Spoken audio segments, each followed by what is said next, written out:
Amigos, colegas, sean nuevamente bienvenidos a Chico Mostoc 7 Cuevas. El día de hoy les tenemos un gran tema y hablaremos de Kinish Yanag Pakal, este gran gobernante del periodo clásico mesoamericano en área maya. Y pues iniciemos. En la actualidad, los notables avances en el desciframiento de la escritura jeroglífica permiten reconstruir de manera razonable la historia dinástica de varias capitales mayas del periodo clásico. Y Kinish Yanag Pakal fue un gobernante de Bacal, conocido actualmente como Palenque, entre el año 615 y 683 después de Cristo. En su gobierno, este sitio se convirtió en la unidad política más poderosa e influyente de la zona occidental maya. La escritura jeroglífica nos cuenta que Pakal nació el 23 de marzo del 603, hecho que muy probablemente no ocurrió en la capital de Bacal, sino en el exilio, ya que en esa época la ciudad fue objeto de ataques promovidos por el señorío de Can, cuya dinastía dominó una amplia zona del sur de Campeche y Quintana Roo. Y como paréntesis, para identificar el señorío de Can, pensemos en la actual zona arqueológica de Calakmul. Estos problemas bélicos provocaron que la dinastía palencana residiera en el exilio, y es un hecho que la infancia de Pakal no transcurrió dentro de los palacios, sino en el destierro.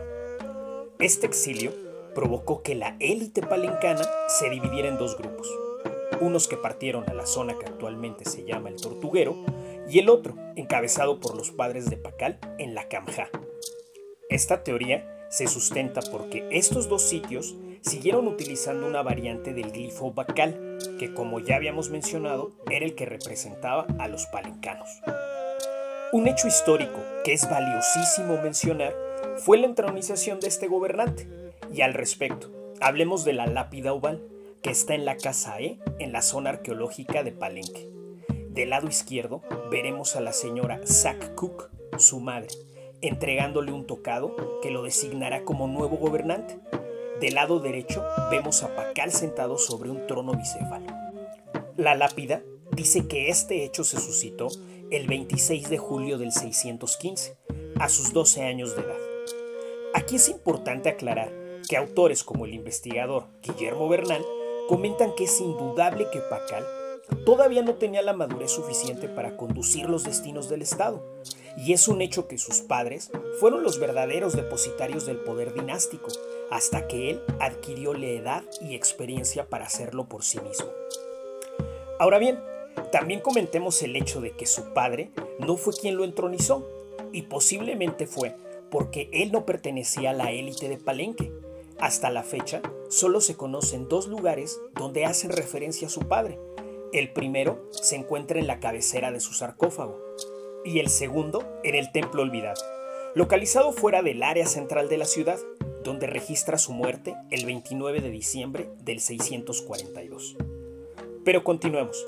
Pakal registró pocos datos en las primeras décadas de su reinado, y uno de ellos relata la llegada a Palenque de su consorte, la señora Sacbu, también conocida como la Reina Roja, porque sus restos mortuorios se encontraron cubiertos por cinabrio, mineral de tonalidad rojiza.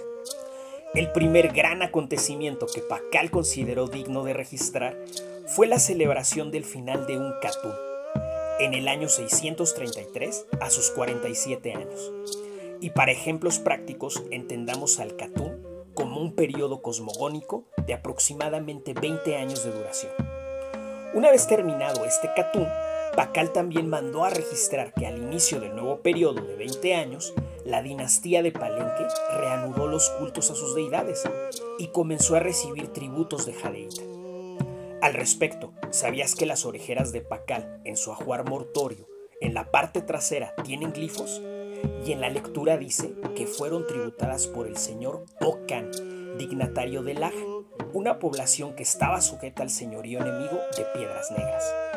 Al cumplir su tercer década de edad, el reinado de Pakal había logrado cambios esenciales desde el escenario político y social, lo que impulsó una gran cantidad de ceremonias públicas.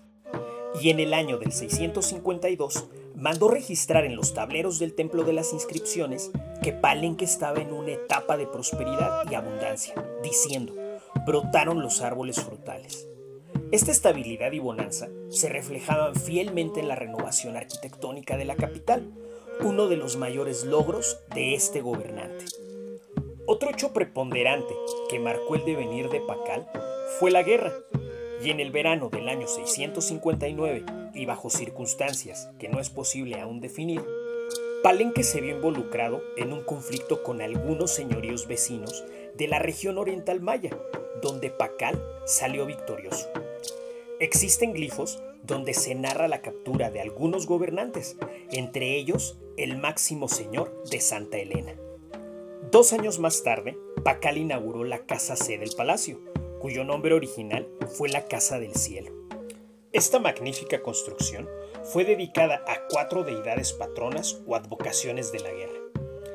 También es importante aclarar que no solo mandó a grabar escenas históricas de su esplendor o sus grandes hazañas, y muestra de ello es un texto de los tableros del Templo de las Inscripciones, donde hubo un Catún regido por una deidad de la muerte, y marcó una época de hambrunas, mortandad y guerras.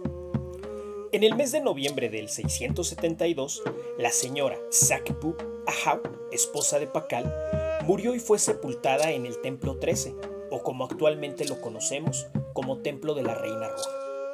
Posiblemente Pakal proyectó este recinto como el edificio que albergaría los restos mortales de su esposa. No se sabe a ciencia cierta si al morir su consorte, o quizás antes, decidió construir un edificio mortuorio exclusivo para él, y el basamento que erigió fue el Templo de las Inscripciones para alojar sus restos mortuorios. El Templo de las Inscripciones fue terminado aproximadamente hacia el año 680, época en la que comenzaron a ser labrados los tableros del santuario superior, y para ese entonces Pakal rondaba los 77 años de edad. El ingenioso sistema constructivo empleado en este edificio y su monumentalidad no solamente expresan la audacia de los arquitectos, sino también el sacrificio de la población común para construirlo.